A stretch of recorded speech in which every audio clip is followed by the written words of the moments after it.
বন্ধুরা, চলে এসেছি আরো একটি নতুন মুভি এক্সপ্লেনিং ভিডিও নিয়ে। আজ আমি এক্সপ্লেন করতে চলেছি যমুনাপুরের সিজন 3 এর বাকি এপিসোডগুলো। আগের ভিডিওতে আমি 5 নম্বর এপিসোড পর্যন্ত শেষ করেছিলাম। এই ভিডিওতে আমি বাকিগুলো পার্ট এক্সপ্লেন করব। তো চলো বেশি দেরি না করে শুরু করা যাক। এপিসোড 6 এর শুরুতেই আমরা দেখতে পাই শ্যাঙ্কির বাবা দেখতে চলে এসেছিল শ্যাঙ্কি আজকাল কি কাজ করছে। এখানে সেকেন্ড হ্যান্ড ল্যাপটপ দেখে সে বুঝতে পারে শ্যাঙ্কি ভালো একজন সিএ হয়ে এইসব কাজে লেগে পড়েছে। তখন কেডি বলে সে ফ্যাক্টরিও ঘুরতে চায় যাতে সে জানতে পারুক শ্যাঙ্কি কত বড় কোম্পানির জন্য কাজ করছে, যেটা শুনে শওকত রাজি হয়ে যায়। এরপর শ্যাঙ্কি যখন ফ্যাক্টরিতে ছিল তখন তার কাছে রামনি এসে একটা স্লটের মাল নিয়ে চলে যায়। তখন সৌদি তাকে জিজ্ঞেস করে সে এমনটা কেন করছে। তখন শ্যাঙ্কি বলে রামনি এবং তার মধ্যে চুক্তি হয়েছে সে আমার বাবাকে এই ব্যাপারে কিছু বলবে না, তার বদলে সে প্রত্যেক সপ্তাহে একটা করে সল্ট দিয়ে দেওয়া হবে। তারপর শ্যাঙ্কি বলে এইসব ছাড়ো, বাবা যখন আসবে তখন এই আবর্জনা ফ্যাক্টরিটাকে নতুন ফ্যাক্টরিকে কিভাবে পরিণত করব এইটা ভাবো। তখন শ্যাঙ্কির আইডিয়া এসে এবং সে শওকতের কাছে গিয়ে বলে আমাদের ফ্যাক্টরিটাকে নতুন তৈরি করতে হবে যাতে আমাদের ফ্যাক্টরিটি আরো ভালো লাগে। তখন শওকত রাজি হয়ে যায় এবং শ্যাঙ্কি প্রিন্সিকেও ডেকে নেয় সাহায্যের জন্য। তারপরে তারা ফ্যাক্টরি পরিষ্কার করা শুরু করে দেয়। এই সময় শওকত শ্যাঙ্কিকে একটা বাইকও গিফট করলো যেটা শ্যাঙ্কির অনেক বেশি ভালো লাগে। তারপর প্রিন্সি যখন বাড়ি যাচ্ছিল তখন শ্যাঙ্কি তাকে লিফট দেয়। এখানে দেখে আমরা এটা বুঝতে পারি প্রিন্সিও শ্যাঙ্কিকে পছন্দ করা শুরু করে দিয়েছে। তারপর যখন শ্যাঙ্কি প্রিন্সিকে ড্রপ করে তখন প্রিন্সি বলে আমি মন্দির যেতে চাই। এখানে শ্যাঙ্কি জানতে পারে আজকে প্রিন্সির জন্মদিন, এই জন্য সে তার বার্থডে সেলিব্রেট করে, যে কারণটা প্রিন্সির অনেক বেশি ভালো লাগে। এর পরের দিন যখন শ্যাঙ্কি ফ্যাক্টরিতে আসে সেখানে শওকত রেনোভেশনের জন্য একজনকে ডেকেছে। আর এটা শ্যাঙ্কির এক সারা বেরিয়েছিল যে আগে একটা ক্যাফে চালাতো। সে এখানে শ্যাঙ্কিকে দেখে অনেক বেশি হতবাক হয়ে যায়। শ্যাঙ্কি তখন শওকতকে জানায় এটা শ্যাঙ্কির পুরনো এক্স। এই কথাটা প্রিন্সিও শুনে নেয়। তখন সে সারার সাথে থাকাটা খারাপ মনে করলো। তারপরে তারা কাজের সাথে সাথে সারা এবং শ্যাঙ্কি একসাথে কথা বলছিল। সারা তখন বলে আমার ক্যাফে বন্ধ হয়ে গিয়েছে, সেই কারণে আমি এই কোম্পানিতে যোগদান হয়ে যাই। শ্যাঙ্কি বলে সেই কাণ্ডর পর আমি কোথাও আর জব পাইনি, তাই আমাকে এই কাজটি করতে হচ্ছে। এখানে শ্যাঙ্কি এরকম ভাবে কথা বলতে দেখে প্রিন্সি মনে মনে রাগ করছিল। তারপর এরা সবাই মিলে পুরো ফ্যাক্টরিটাকে তৈরি করে নেয়। এরপরে কেডেও এখানে এসে ফ্যাক্টরি দেখে চলে যায়, কিন্তু তার এটা দেখেও মনে হচ্ছিল যে সব জায়গায় অনেক ময়লা পড়ে রয়েছে। তারপর কেডি চলে যাওয়ার পর শওকত এটা বুঝতে পারে শ্যাঙ্কি তার কাজের সম্মান করতো না, সে শুধুমাত্র তার বাবাকে ফ্যাক্টরি দেখানোর জন্য লজ্জা পাচ্ছিল, তাই সে তার সেটার পুরো চেহারা বদলে দিয়েছিল। তারপর শ্যাঙ্কিকে সে বলে এরপর থেকে আর ফ্যাক্টরিতে এসো না, তুমি যাও এবং সেই দোকান সামলাও। এদিকে আমরা দেখতে পারি কেডি সে মহেন্দ্রের সাথে দেখা করতে এসেছিল। এখানে কথায় কথায় সে জানতে পারে আজকাল মা বাবা আইপিএস সাহায্যে মা বাবা হচ্ছে। এখানে কেডি বলে এটা তো সব থেকে বাজে জিনিস, এটা তো প্রকৃতির সাথে তালগোল পাকানো হয়ে গেল। এখানে মহেন্দ্র বলে আপনি এত বলছেন, আপনার ছেলে তো নিজেই আইভিএফ করাচ্ছে। এটা শুনে তো কেডি অনেক বেশি অবাক হয়ে যায়। এখানে কেডি এবং সারা আবার দেখা করে এবং তারা অনেক বেশি কথা বলে। সারা বলে আমি তোমাকে মিস করতাম কিন্তু কখনো ফোন করতে পারিনি। এক কথা বলা যেতে পারে তাদের বন্ধুত্ব আবার বেড়ে গিয়েছে। তারপর যখন শ্যাঙ্কি বাড়িতে আসে তখন সে বুঝতে পারে তার বাবা রেগে রয়েছে। পারাস তখন তাকে জিজ্ঞাসা করে তোমার কি হয়েছে। উল্টে কেডি তো পারাসের উপরে রেগে যায়, তুমি আমার মেয়ের জীবনটাকে নষ্ট করে দিয়েছো, তুমি কখনো বাবা হতে পারবে না, তাহলে বাচ্চা এবার কিভাবে পয়দা করবে। এটা শুনে তো পারাস রেগে চলে যায়। তখন শ্যাঙ্কি তার বাবার সাথে তর্ক শুরু করে। এর জবাবে কেডি তাকে বলে তুমিও তো ময়লা আলার সাথে কাজ করছো, তাতে লজ্জা লাগছে না। শ্যাঙ্কি তাকে বলে এর জন্য আমি পয়সা পাই, পরিশ্রম করে কামাই আমি। এর ফলে তাদের তর্ক আরো বেশি বেড়ে যায়। এটা দেখে শ্যালজা কান্না শুরু করে। তখন কেডি বলে এই বাড়িতে নয় আমি থাকবো, নয় শ্যালকি। শ্যালজা তখন বললে শ্যালকি কোথাও যাবে না, সে প্রতি মুহূর্তে আমার সাথ দিয়েছে, যেটা দেখে কেডি চলে যায়। এখানে এপিসোড 60 শেষ হয়ে যায়। এপিসোড 7 এর শুরুতেই স্যান্ডি খুব খুশিতে কাজে যেতে লাগলো, কারণ এখন তার বাবা তো সত্যিটা জেনেই নিয়েছে। অন্যদিকে আমরা দেখতে পারি শ্যালজার বাড়ি থেকে তার বাবা অন্য জায়গায় থাকতে চলে গিয়েছে, যে ব্যাপারটা শ্যালজার মায়ের অনেক বেশি খারাপ লাগতো। তারপর শ্যাঙ্কি তার বাবার কোচিনে কাজ করার লোকেদেরকে ফোন করে জিজ্ঞেস করে তার বাবা সেখানে গিয়েছে কিনা। আসলে কেডি সেখানেই রয়েছে। তারপর ডিজে এসে কেডিকে বিপির ওষুধ এবং সকালের ব্রেকফাস্ট দিতে লাগলো, কিন্তু সেখানে কেডি তাকে মানা করে দেয়। কেডিকে দেখে এখানে বুঝতে পারা যায় যে সে খুব বেশি রেগে থাকে।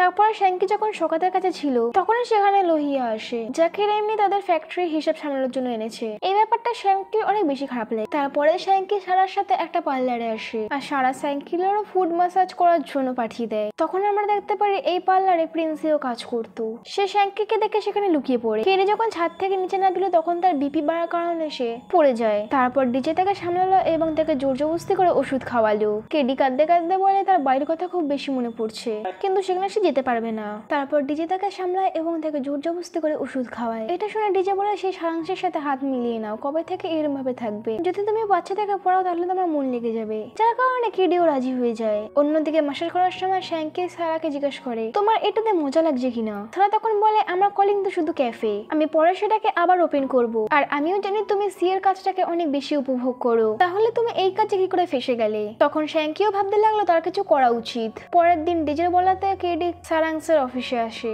এবং এসে বলে সে জয়েন করার জন্য রাজি। তারপর সারাংস কেডিকে এখন লাইভ ক্লাস রেকর্ড করার জন্য বলে, যেখানে কেডি শরীর অসুস্থ থাকার কারণেও ভালোভাবে ক্লাস নিল। এটা দেখে সারাংস অনেক ইমপ্রেসড হয়ে গিয়েছিল। সে তখন কেডিকে বলে তাকে আমরা আমাদের কোম্পানিতে রাখতে পারবো না, কারণ তোমার আদাত আছে লিডার হওয়ার, আর আমার শুধু এখন টিচার প্রয়োজন। তাই সে তাকে অপমান করে সেখান থেকে তাড়িয়ে দেয়। এদিকে লোহা শৌকতকে বলে আমি শৌকতের অ্যাকাউন্ট দেখে মাথা ঘুরে গেছে, তুমি সব জানো তাই তুমি সামলিয়ে নাও। তখন শ্যাঙ্কিও রাজি হয়ে যায়। তারপর যখন সে সমস্ত অ্যাকাউন্ট সেট করে সাইন করতে যাচ্ছিল তখন তার সেই দিনের কথা মনে পড়ে যেদিন পুলিশ ধরেছিল। তারপর এখান থেকে সে সাইন না করে চলে যায়। আসলে শ্যাঙ্কি সেই ট্রমাটাকে ভুলতে পারছিল না। তারপর শ্যাঙ্কি সারার সাথে দেখা করার জন্য সেই পার্লারে আসে। তখন শ্যাঙ্কিকে প্রিন্সি দেখে নেয়, আর সেখানে সে এমন ভান করতে লাগলো যে সে সেখানে মাসাজ করাতে এসেছিল। কিন্তু শ্যাঙ্কি এটা জানতে পেরে গেছিল যে প্রিন্সি এখানে কাজ করতো। তখন শ্যাঙ্কি তাকে বলে আমার সামনে এমব্রেস হতে হবে না, তুমি অনেক বেশি ট্যালেন্টেড, নিজের জন্য কোনো কোর্স করে নাও, তুমি অনেক আগে যাবে। প্রিন্সি তখন তাকে আগে বলে যে তুমি আগে বলো তোমার সারা কি হয়। শ্যালকি তখন তাকে বলে আমরা শুধু বন্ধু আর কিছুই না। শ্যালকি তাকে বলে আমি শুধু আমার প্রবলেম তার সাথে ডিসকাস করিনি, যেটা আমার পছন্দ ছিল। তখন প্রিন্সি তাকে বলে ঠিক আছে তাহলে বলো তোমার প্রবলেম কি। তখন শ্যালকি তাকে তার প্রবলেম বলে। এসব শুনে প্রিন্সি তাকে বলে যা কিছু তোমার পাস্টে হয়েছিল সেগুলোকে নিয়ে তুমি কতদিন ধরে কান্নাকাটি করবে। তার সাথে প্রিন্সি তারও এক্সাম্পল দেয়, তার কাকা তাকে কলকাতার বর্ডারে পাঠিয়ে দিয়েছিল, কিন্তু সেখান থেকেও সে পালিয়ে চলে আসে এবং সারাদিন সে শুধু বাবার খিস্তি শুনতে পায়, কারণ তার বাবা একজন নেশারি ছিল। প্রিন্সি তখন বলে আমাদের নিজের লড়াই নিজেকেই লড়তে হয়। এটা শুনে শ্যাঙ্কিও বুঝতে পেরে যায়। তারপরে আমরা দেখতে পাই যখন শৌকতের ফাইল অডিট হচ্ছিল তখন অডিটর জিজ্ঞাসা করে এই ফাইল কে তৈরি করেছিল। তখন শ্যাঙ্কি এসে বলে আমি। তখন এডিটর তার প্রশংসা করে এবং শৌকতকে বলে এতে হয়তো সরকারের তরফ থেকে তোমাদের কিছু লাইসেন্স পেয়ে যেতে পারো। তারপর অডিটর চলে যাওয়ার পর শৌকত শ্যাঙ্কিকে চড় মারে, যেখানে আমি তোমাকে ফ্যাক্টরিতে আসতে মানা করেছি তাহলে তুমি এসেছো কেন। যেখানে শ্যাঙ্কি তাকে বলে আমি তো তোমার ভালোর জন্য এসেছি, যদি তুমি বলো তাহলে এখন থেকে আর আসবো না। শৌকত তখন বলে তুমি ছেলে ভালো তাই তোমাকে ক্ষমা করে দিলাম। তারপরের দিন শৌকত শ্যাঙ্কিকে একটা গাড়ি গিফট করে, যেটাকে দেখে শ্যাঙ্কি অনেক বেশি খুশি ছিল।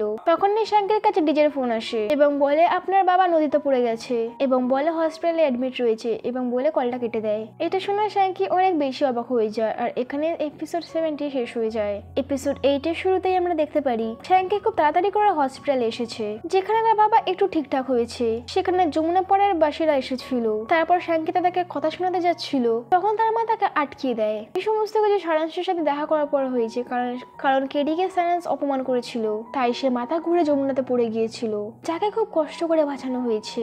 এটা শুনে শ্যাঙ্কির অনেক বেশি রাগ হয় এবং সে কিছু ছেলেকে নিয়ে তাড়াতাড়ি সারাংশের বাড়িতে পৌঁছে যায় এবং সেখানে তার গাড়ি ভাঙচুর করে তাকে বলে আমার বাবার সাথে পাঙ্গা নিয়ে তুমি সেটা ঠিক করোনি। এরপর কেডি পরিবারের সাথে নিয়ে সে যমুনার বাড়ির পাড়ে আসে, কারণ মহল্লার লোকেরা তাদের কাছে ক্ষমা চেয়ে নিয়েছে। কিন্তু এখনো কেডি শেলজার শ্যাঙ্কি এবং তার মায়ের সাথে কথা বলছিল না। তারপর যখন শ্যাঙ্কি আসে তখন সে তার মায়ের উপর রেগে যেতে লাগলো যে তুমি বাবাকে এখানে কেন এনেছো, আমাদের তো এখানে আসাই উচিত ছিল না। তারপর তার মা বলে এই লোকেরা আমাদেরই। তারপর কেডি যখন তার বউকে নিয়ে ডক্টরের কাছে দেখানোর জন্য আসে তখন সে বলে সে অনেক শূন্য বোধ করছিল, আর সেই সময় আমার বেঁচে থাকার ইচ্ছে চলে গেছিল, সেই কারণে আমি তখন নদীতে ঝাঁপ দিয়ে দিয়েছিলাম, কিন্তু এখন আমি পুরোপুরি ভাবে ঠিক রয়েছি। যে কারণে শ্যাঙ্কির মাও একটু কষ্ট পেয়ে যায়। তখনই সেখানে কেডিকে সেই ডক্টর মহেন্দ্রের সাথে দেখা হয়, যে তার সাথে দেখা করার জন্য এসেছিল। তারপর কেডি তাকে জিজ্ঞাসা করে আইপিভির সম্পর্কে আপনি যে বলছিলেন তাহলে কি কারণ হতে পারে যার জন্য মানুষ বাবা হতে পারে না, আমি পারসের সম্পর্কে জানতে চাই। তখন মহেন্দ্র বলে আমি তোমাকে একটা সত্যি বলিনি। তারপর সে কেডিকে এমন একটা কথা বলে যেটা শুনে কেডি অনেক বেশি অবাক হয়ে যায়। এদিকে শ্যাঙ্কি তার লোকেদের সাথে মিলে সেই লোকেদের ব্যাপারে খোঁজ করতে লাগলো যারা তাদের কোচিনে আগুন লাগিয়ে দিয়েছিল। তাই তারা কোনো রকম ভাবে ব্যবস্থা করে ফুটেজ বের করে নেয়, যেখানে দুজনকে দেখা যাচ্ছিল যারা কোচিন থেকে পালাচ্ছিল।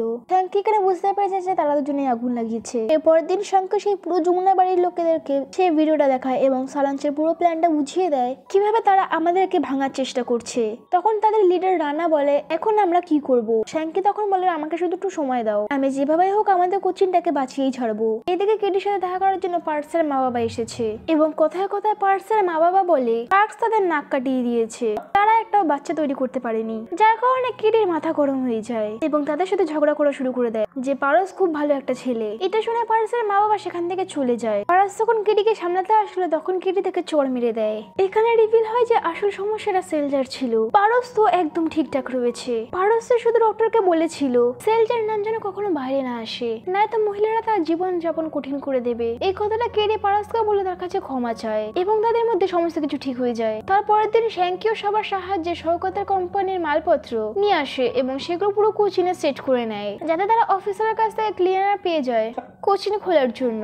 সম্পূর্ণ কিছু হয়ে যাওয়ার পর সেখানে অফিসার চেক করার জন্য আসে, যেখানে সমস্ত কিছু ভালোভাবে ওয়ার্ক করছিল, কিন্তু অফিসার তাকে মানা করে দেয় যে আমি আপনাকে ক্লিয়ারেন্স দিতে পারবো না, এই সমস্ত কিছু আবর্জনার মাল দিয়ে তৈরি হয়েছে, এটাতে কখনো কিছু ভুল হয়ে যেতে পারে সেটাতে ভরসা করা যায় না। সেটা শুনে শ্যালকি একটু কষ্ট পেয়ে যায়। তারপরের দিন যখন শ্যালকি চুপচাপ বসেছিল তখন কেডি তার পাশে এসে বসে এবং তাকে বলে তুমি হার মেনো না, আমি দেখছি কি করা যায়। এখানে এপিসোড 8 শেষ হয়ে যায়। এপিসোড 9 এর শুরুতেই আমরা দেখতে পাই পারস সেলজাকে এসে বলে আমাদের বাচ্চা অ্যাডপ্ট করে নেওয়া উচিত, কিন্তু সেলজা মানা করে দেয় কারণ সে বলল আমাদের পরিবারের লোকেরা এটা কখনো বিশ্বাস করবে না। তখন সেগুলো কেডি শুনতে পেয়ে যায় এবং তাকে বলতে লাগলো তোমার যা ইচ্ছে তোমার তাই করো, আমরা তোমাকে আটকাবো না। এইটা শুনে পারস খুশি হয়ে যায়। এদিকে শ্যাঙ্কিকে সারা একটা থিয়েটারে ডেকেছে কারণ সে এখানে রেনোভেশন করতে চেয়েছিল এবং কথায় কথায় সারা শ্যাঙ্কিকে কিস করতে যাচ্ছিল, কিন্তু শ্যাঙ্কি কোনো রেসপন্স করলো না। এইটা দেখে সারা সেখান থেকে চুপচাপ চলে যায়। এরপরে শ্যাঙ্কি কেডির সাথে আর একটা কলোনিতে যায় যেখানে বিরাজ নামের একটা স্যার ছিল যার কোচিন ও আনকোচিন লোকেরা বন্ধ করে দিয়েছিল।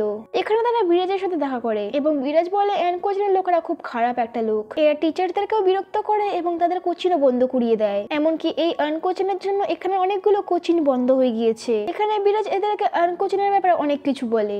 এদিকে যমুনাপাড়ার লোকেরাও সারাঞ্জের সাথে কন্ট্রাক্ট করে নিয়েছিল পড়ানোর জন্য। এই সমস্ত কিছু দেখে সারাঞ্জের পিয়ার ভালো লাগছিল না কারণ তারা সবাই সারাঞ্জের সত্যিটা জানতো। তারপর সারাঞ্জ কিছুক্ষণ পর রানাকে ফোন করে জানায় আনকোচিন দের থেকে দূরে থাকবে কারণ আমরা কন্ট্রাক্টে সাইন করেছি, ভয়ের কিছু নেই। তখনই স্যাঙ্কের ফোনে প্রিন্সের ফোন আসে যাকে তার বাবা মারধর করছিল। তাই স্যাঙ্কি খুব তাড়াতাড়ি করে প্রিন্সিকে বাঁচানোর জন্য চলে যায় সেখানে। এখানে প্রিন্সের বাবা তাকে মারছিল কারণ প্রিন্সি কিছু একটা কোর্স করতে যাচ্ছিল যার কারণে তাদের এখন পয়সার সমস্যা হয়ে যেতে পারে। সেখানে স্যাঙ্কি এসে প্রিন্সিকে বাঁচায় এবং প্রিন্সিকে তার সাথে নিয়ে যায়। তারপর একান্তে প্রিন্সি তাকে বলে যে আমি তোমার কথা মতো কোর্স করার কথা ভাবছিলাম, কিন্তু এখন তো আমি আমার বাড়ি যেতে পারবো না।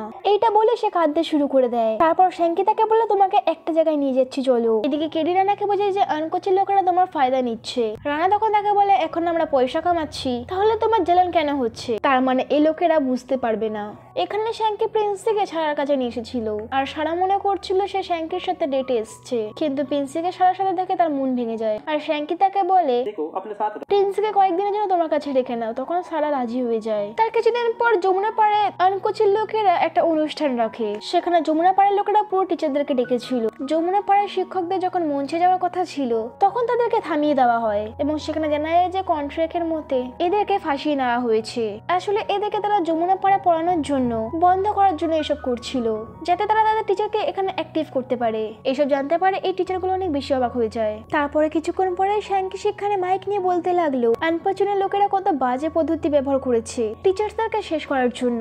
এভাবে শ্যাঙ্কি পুরো ইভেন্টটাকে বরবাদ করে দেয়। সেই কারণে সারাঞ্জও কিছু বলতে পারলো না। তার সাথে সাথে যমুনাপাড়ার লোকেরাও সবাই একসাথে হয়ে গিয়েছিল আর এখানে শ্যাঙ্কিকে অনেক বড় বড় লোকেরা দেখছিল। এখানে এপিসোড 9 শেষ হয়ে যায়। এপিসোড 10 এর শুরুতেই আমরা দেখতে পারি পারাস এবং শেলজা একটা বেবি অ্যাডপ্ট করার জন্য এসেছে এবং সমস্ত কিছু তৈরি হয়ে গিয়েছিল। তারপরে শ্যাঙ্কির ব্যাপারে যখন এই মহিলাটি জানতে পারে তখন সে সোজাসুজি মানা করে দেয় যে শ্যাঙ্কির উপরে তো প্রথমে তদন্তে পড়েছিল, তাহলে সেই বাড়িতে আমরা আমাদের বাচ্চা দিতে পারবো না। যেটা শুনে শ্যাঙ্কির মন ভেঙে যায় যে তার উপর থেকে এখনো কলঙ্কের দাগ যায়নি। তারপর যখন শ্যাঙ্কি ছাদে কান্না করছিল তখন কেডি এসে তাকে বোঝাতে লাগলো কাঁদলে কিছু হবে না, যদি তুমি ঠিক মতো কাজ করো তাহলে তোমার উপর থেকে এই কলঙ্কের দাগ উঠে যাবে। তারপর শ্যাঙ্কিও ভেবে নিয়ে সে এবার একটা ভালো কোম্পানিতে জব করবে। এদিকে সারা প্রিন্সের সাথেই ছিল, সে প্রিন্সকে বলছিল তার কন্ডিশন বলে এবং এই শ্যাঙ্কি তার কত বেশি সাহায্য করেছে। এটা শুনে সারা বুঝতে পেরে যায় যে প্রিন্সেস শ্যাঙ্কিকে ভালোবাসতো। তারপর শ্যাঙ্কিকে সারা দেখা করার জন্য ডেকেছে এবং সে জানায় যা হয়েছে সেগুলো ভুলে যাও, আগে এগুলো আমরা কিছু করবো না। তখনই শ্যাঙ্কি রামনির কাছে আসে এবং তাকে জিজ্ঞেস করতে লাগলো তুমি কেন কোচিনে আগুন লাগিয়েছিলে। অন্যদিকে আমরা দেখতে পারি প্রিন্সি আজকে শ্যাঙ্কির অপেক্ষা করছে। তারপর যখন শ্যাঙ্কি আর আসেনি সে বাসে করে চলে যেতে লাগলো। তখন রামনি বলে শওকত ভাই পুরো কোচিং সেন্টারটাকে খালি করার জন্য বলে, যার জন্য সারাঞ্জ 20 কোটি টাকা দিয়েছিল, সেই কারণে সেখানে আমরা আগুন লাগিয়ে দিয়েছিলাম। তারপর যখন আমরা জানতে পারি যে এই কোচিংটা তো তোমাদের ছিল, তারপর যখন তুমি শওকত ভাইয়ের কাজে আসতে লাগলে তখন তারা খুব প্রশংসা করলো তোমার। যদিও এখন শওকতের জন্য তোমার কোচিং এতদিন খোলা পারছিল না, এতদিন ধরে শওকতের জন্য তোমার কোচিং কিছুদিন বন্ধ ছিল। এটা শুনে তো শ্যাঙ্কি অনেক বেশি অবাক হয়ে যায়। তখনই সেখানে শৌকত আসে এবং তাকে বলে আমার কাছে অনেক কালো টাকা রয়েছে আর এখন তোমাকে সমস্ত টাকা সাদা করতে হবে, নাইলে তোমরা গুলি যখন তখন পড়ে যেতে পারে। এটা শুনে শ্যাঙ্কি অনেক বেশি অবাক হয়ে যায়। এখানে সিজন 2টা শেষ হয়ে যায়। এক্সপ্লেনেশনটা যদি ভালো লেগে থাকে তো ভিডিওটাকে একটি লাইক এবং চ্যানেলটিকে সাবস্ক্রাইব করে নেবেন। দেখা হচ্ছে নেক্সট কোনো মুভি এক্সপ্লেনিং ভিডিওতে। ততদিনের জন্য ভালো থাকুন, সুস্থ থাকুন।